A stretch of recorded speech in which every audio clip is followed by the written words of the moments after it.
Hi, I'm Robere. I'm Jacqueline.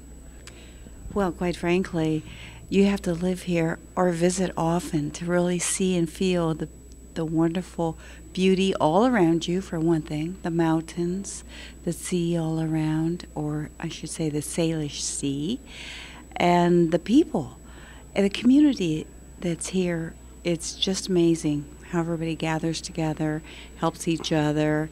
We're all accepting of one another. There's a lot of freedom. It's just a wonderful place to live in every respect. We travel each year and we're always happy to get back.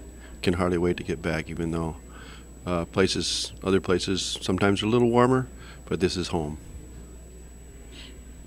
But I wanted to say one more thing, and that was about, to me, this is like Brigadoon, this town.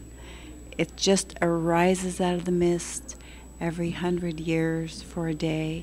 Every day is like that. What do you like best about Port Townsend? Well, I'm a native of the Northwest, and I've traveled all over the Pacific Northwest, and this town is the Northwest. It has everything here: the ocean, the wilderness, the trees, the nature, the art, culture, and most of all, the friendly people. I agree. I agree. That is true. Okay. Not only that, I want to say one more thing about arts. The arts here are incredible. We have so many opportunities for education as well as expression. We have lots of galleries, and we have many, many artists, poet laureates, and you name it, writers, actors. It's just a fabulous place to know and associate with people who you admire and respect. We volunteer all over town. This town runs on volunteers. We love walking the town. We can walk it year-round.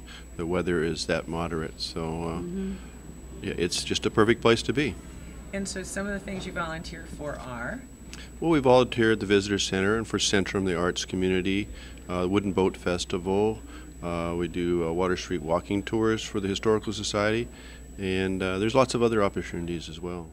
A little bit about the history of Port Townsend. Probably the most significant is why Port Townsend is as it is today, and that is because there was a panic of 1893. The railroads never arrived and steamships were invented. So the port of entry went from here to Seattle, and the town basically just stopped. It was in the process of becoming the New York of the West, and unfortunately the railroad was probably the biggest single event that affected the town. And so the population went from 7,000 in 1890, when it was expected to go to 20,000 by 1893, but it went to 2,000. It took until the 1940s for a $30,000 bond, which was nearly 50 years to be paid off to pay off the city hall construction. So there was no one here. The town was resurrected by counterculture folks, and it is now one of 3 landmark Victorian seaports in the nation. Probably one of the most fascinating gentlemen in town. He was mayor at one point, as many folks have been, and this fellow's name was Joseph Kuhn. He was a mover and shaker, a real estate person, had a number of things that he did, but when things were a little slow down at City Hall, he would grab his drum and march through town, and the town folk, the children, the shopkeepers would all get behind him, and they'd have a little impromptu parade. And for some 30-plus years, he had a clam bake down on what they called Kuhn Spit at the time, and he would invite the whole town, including all of the Native Americans, down there, and they had a great big party every year, and it was quite a popular event.